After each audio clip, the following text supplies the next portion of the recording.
Здраво, јас сум Сладјана Стојанова од Херба Стојанови од Куманово. Овдека се наоѓаме во селото Старо Нагоричине на нашата плантажа за билки. Тоа е локацијата, времето е септември. Септември, средината на септември е време кога нашите ниви и нашите плантажи се малку посиромашни.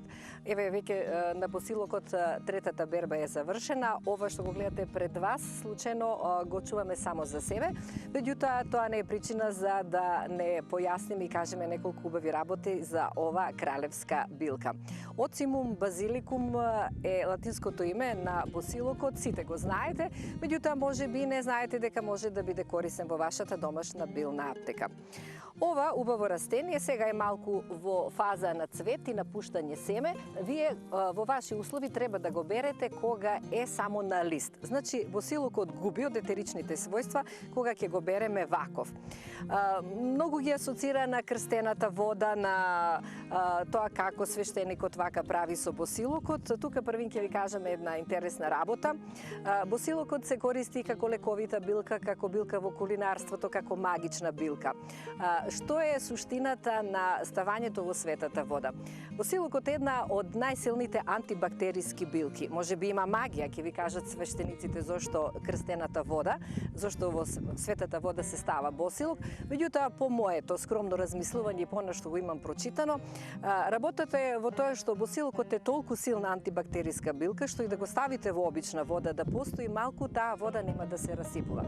Може би затоа светата вода не се расипува, може би поради молитвата на свештеникот, како и да е, се работи за навистина света, прекрасна и многу убава билка.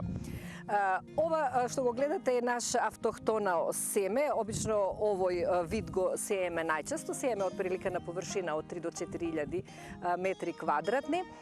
Се наводнува и се користи за потребите на нашата фирма за изработка на чаеви, на тинктури, на сирупи и така.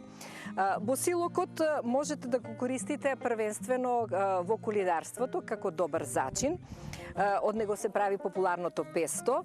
Можете да го направите и во домашни услови со обична китка босилок од пазар или од вашата саксија. Можете да го употребувате за месо, за риба, за разни работи. Друг начин што најмногу го користат нашите луѓе, зборувам за традиционалната употреба на босилокот, е кашлицата, силните настинки, така да тој многу добро помага кога се работи и за сува и за влашна кашлица, ги разредува балгамите, го смирува кашлањето.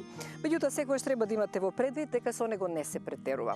Еве да кажеме, ова е едно гранче, кое што кога ќе се исуши, ќе стане многу помала количина, од прилика половина кафена лажичка. Јас толку би советувала кога се прави чај за најмладите, например за децата до 8-9 години, ова е количината за 250 мл.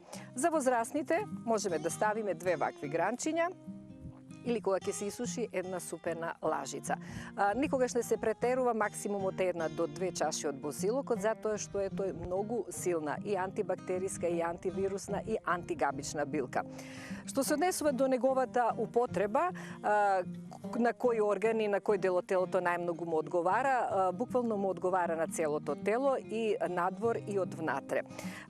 Особено е добар, реков, кај настинките, кај брохијалните заболувања, влегува како составен дел во сите машки чаеви, значи кај што треба да се подпомогне работата на машките органи, на машкиот генитален систем, одличен е за бубрезите, за стомакот, за дигестијата, а перфектен е и за кожата, особено за рани, за изгореници, за разни лишаи, за екземи.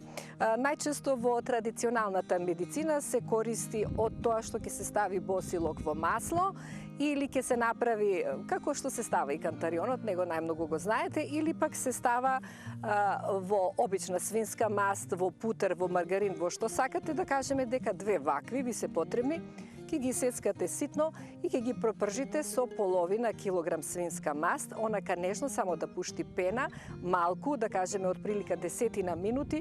Ако ви е шпоретот до 6, например, вие на 2 на 3 тоа ќе го направите, 10 минути, потоа ќе го ставите да престои едно 24 часа, потоа ќе го стоплите благо, ќе го процедите и ќе го добиете така наречениот кралевски мелем за разни рани. Зборувам за нешто што се употребува во домашната билна аптека.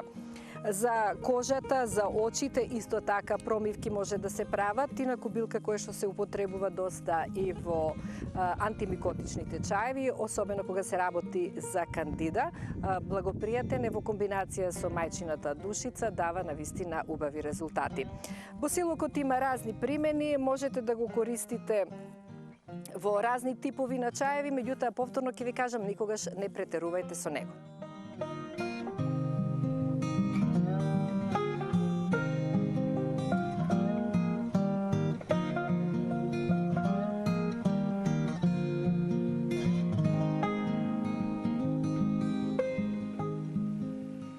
Сега еден специјален совет или посебна напомена во врска со босилокот. Најдобрата билка за инхалација и кога се во прашање синусите е комбинацијата на босилокот заедно со камилица или вака можете само босилокот да го користите. Значи, инхалирањето подразбира, имате современи методи, современи инхалатори, меѓутоа, она што останало од бабите, од прилика, еве да кажеме, ако се работи за свеж босилок, ставате вакво. Едно вакво китче, ако се работи за сув босилок, ставате 2 супени лажици и сицкан на половина литар вода, се знае крпата од озгора, вдишувате со носот, издишувате со устата. Многу ќе ви помогне во спречувањето на настинки, на вируси и на чистењето на носот, особено ако се работи за проблематични синуси. Ако пак сакате да си направите масло од босилок, ќе ставите, еве, отприлика вакво количество, може да ставите свеж или сув во една тегла, обична тегла од 800 мл.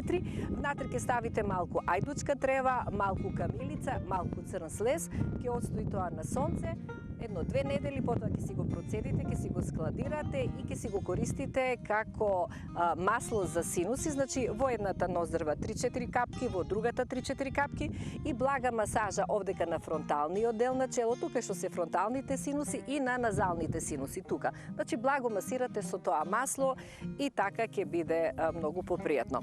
Во случај да сакате да култивирате босилок, да си го имате во градината, на терасата, запомнете, тој се сади напролет, купувате готов расад или сеете семе, меѓутоа босилокот сака многу сонце. Значи тој не функционира под 20 степени. Ниту ќе расте, ниту ќе ви даде добар род и добар цвет ако е на сенка или ако не му давате доволно вода. Значи ги сака сонцето, водата, затоа го викаат и медитеранска билка, прекрасен, убав и ви препорачувам топло да го користите и да го имате секогаш во вашиот дом.